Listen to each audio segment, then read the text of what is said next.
Hi everyone, I'm Yiscah, a software engineer at Armo, and I'm here to talk about security posture and the good management of security issues in open source projects, specifically in graduated CNCF projects.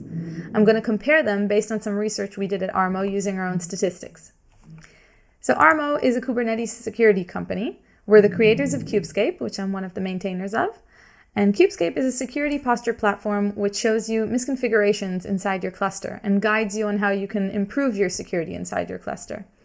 It's both a CLI tool and an operator, which you can use in different ways. It also scans your images running inside your Kubernetes cluster and can tell you what kind of vulnerabilities your containers have. It also works in what we call shift left. So when you're preparing your deployments in your GitHub repository or in your VS Code using our Kubescape extension, you can scan your YAMLs and Helm charts and your container registries to find out things about security posture before they're deployed. Now, a thing I want to note here is that one of the most important goals we had in this project is not to just dump data on you and have you try to work out how to solve these issues on your own, but also to prioritize them and show you how to fix these issues. So Armo provides a platform behind Kubescape in order to store the data of the results in these scans and help you analyze them even further and give you a bigger perspective. So now that we're collecting all this data, we need to analyze it. What type of data do we have? Armo platform, we're receiving data from Kubescape, which is basically, on the one hand, configuration issues of Kubernetes objects. That comes from Git repositories and from objects in the Kubernetes cluster itself. And on the other hand, vulnerabilities from image scans, again, from the actual cluster and also from container registries. So today we're going to focus on data that we get from objects before they're deployed from Git repositories and mainly container registries. What the data that we have today includes is we've scanned container images from nearly 180 registries and scanned nearly 44,000 container images. We've seen nearly 2,000 Git repositories, and inside of which are nearly 165 YAML files and Helm charts. So it's not a small data set, and it can bring us some really interesting things. Starting with the container image scans, I mentioned, we're going to compare two samples, one against the other. The first is the general population, if you will, and the second is the sample of CNCF graduated projects. We're going to look at what are the most common vulnerabilities in both samples, the distribution of severities, and we're going to dive into the relevancy of these vulnerabilities. So looking at the most prevalent image repositories in the general sample, we see Argo CD, which is a CNCF graduated project itself, appears in nearly 20,000 images. Then we have Redis, which is also an open source project, but not under the CNCF umbrella. Then we have Argo again, we have Prometheus a few times, also a graduated project. We have a cool, interesting project, the Sidecar, again, open source, but not under CNCF. MongoDB, Prometheus again, and the Datadog agent. Then we have the top 10 among the graduated sample. Obviously, the top repositories are, again, Argo CD and Prometheus, which makes sense. We saw them leading in the general sample, and after that, we can see some core images of Kubernetes itself. So we're going to start by comparing the distribution of severities. This chart is ordered by the distribution of severities inside the general sample. You can see that most of the vulnerabilities were medium in the general sample, and in the second is what we called negligible. Might be a bit confusing. Most image scanners mark vulnerabilities with CVS's score of 0 to 4 as low. Kubescape is using GRIPE, which differentiates between low and negligible severities, where negligible is 0 to 2 and low is 2 to 4.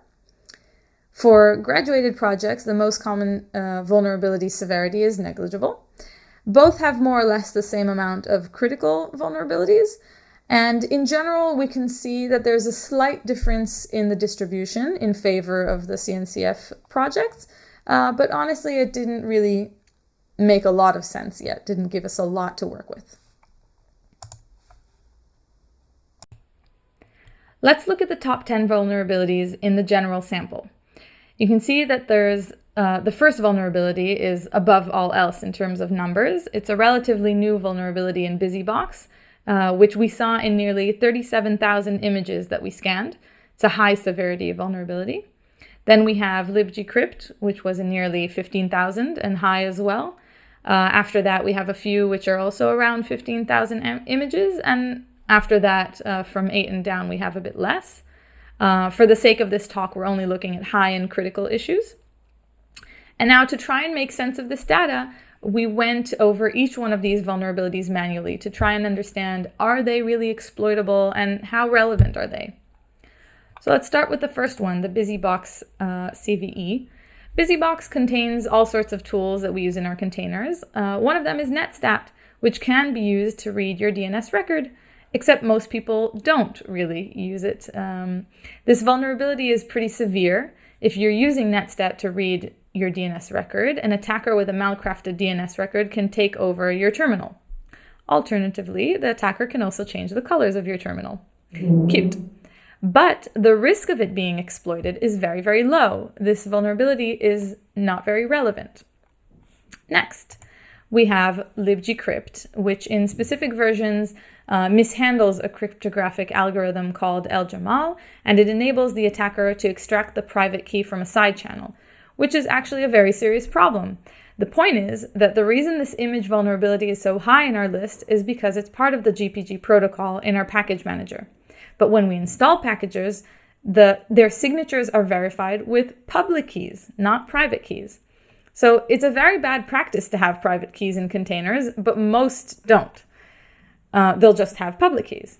So again, this is a vulnerability that's not really exploitable in about 99.99% of Kubernetes clusters, and yet it's still up here in our top 10 list. Next, SQLite, a heap-based attack. So SQLite had a critical vulnerability which enabled an attacker to take over the process which runs SQLite with a very specific crafted SQL query. Again, this is a very serious issue, but if you think about it again, even before taking over the container, the attacker needed to have an SQL injection beforehand.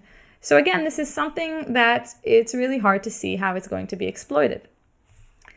So if we look again at this top 10 list and sort of filter out the less relevant ones, we came out that these two are the lightly exploitable ones. Again, it's not based on very hard facts, but sort of a manual check and looking over the CVEs. These are the two that we thought are likely exploitable. So it goes to show that the original data we got from the image scanner was not completely relevant. So let's look now at the top 10 vulnerabilities in the graduated project sample. We have protobuf library leading by far, which dates back to 2015, a high vulnerability which was around for a long time. We have some Golang issues and some Prometheus issues, which again makes sense because Prometheus was one of the most common images we scanned, and also Argo CD. And at the end of the list, you can see the same libgcrypt and SQLite issues we had before. Let's look now at this protobuf vulnerability. It was very surprising. It's really strange that in the graduated CNCF projects, you have a high vulnerability which is so old and it's been around for so long. But what we realize is that there's actually a bug open on this issue. The image scanner actually misinterprets a Golang package as a C package here. In other words, this is a false positive.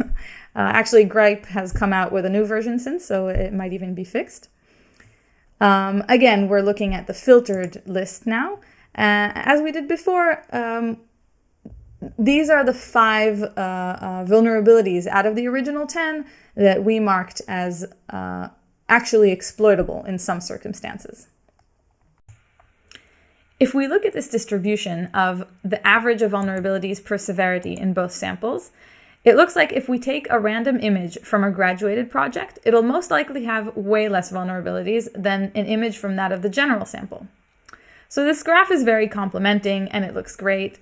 And it's easy to think, okay, cool, we're doing an awesome job here in CNCF. And I want to believe that. But we still raise the question of, is it really true that the situation is that good? Because we learned something during this process, and that is, like we mentioned, a vulnerability that an image scanner has returned is not always an exploitable security issue. So we're trying to fix that. I'd like to show you a work-in-progress project called Sneefer, which will soon be integrated into Cubescape and will look a bit different. But the idea is to enable us to use eBPF to understand which software packages are loaded into the memory of the container. Basically, using this information, we can filter out the SBOM of the container image and show the software packages that are actually inside our running container. Then, if we feed this back to the vulnerability scanner, we'll get a better result, a more relevant result. So just returning here for a minute, you can see that in this Nginx container, the image scanner returns nearly 400 vulnerabilities, but only 4 of them are actually in memory, which is amazing. It makes a huge difference. So if we look again at this top 10 vulnerabilities and recalculated the images with this relevancy taken into account, what we found is that still the graduated projects are much better in the general sense, but the difference is not that big. If we just focus on the critical and high vulnerabilities, we see that there's no big difference in the numbers, which again made us think that the graduated projects are doing better, but maybe not by that much like we thought before. Now, why is this happening? One of the reasons we came up with for the fact that in the graduated projects and in general the CNCF projects have much less vulnerabilities is because we're using newer technologies. Most of our projects are really created for this ecosystem. They're using Go, they're usually built upon base images which are empty, not like base images of different Linux distributions which are bringing in their own vulnerabilities even before you've added your own file systems into them. Also, if we look at the way we're managing things at CNCF and these projects, the transparency has a big effect on solving issues really fast. On the other hand, most of the projects, like we said, are written in Go, which is loaded into memory, so it's harder to detect what's unused. So we'll talk briefly also about configuration scanning of Kubernetes objects. So again, what we're going to do is compare these two samples of repositories of graduated projects and repositories of the general population, and we're going to look at what kind of issues we're seeing in both samples. Cubescape uses controls, which are basically tests of different properties of objects, Kubernetes objects. For example, checking whether you're using an immutable file system in your Kubernetes workload is one of the tests, which, as we can see, is the control that the general population failed on the most. A lot of workloads don't use immutable file systems, which kind of makes sense because immutable file systems are not easy to configure. And although it's a good thing from a security perspective to have, it's probably not the most important thing in terms of priority. So that did make sense for us. What was a bit more surprising is that number 2 is resource limits. A lot of workloads don't have resource limits in our sample. We have a lot that are running as root container, therefore they are failing the control of non-root containers. Around the same number are allowing privilege escalations. After that, you can see a lot are not configuring memory limits, resource limits, common label usage, which is not a security issue per se, but we have a lot of CIS compliant issues down at the end of the sample. Moving on to the graduated CNCF projects. Again, number 1, which is quite surprising, is the most common issue here is the resource limits are not configured. After that, we have readiness probes missing, and again, immutable file systems not configured.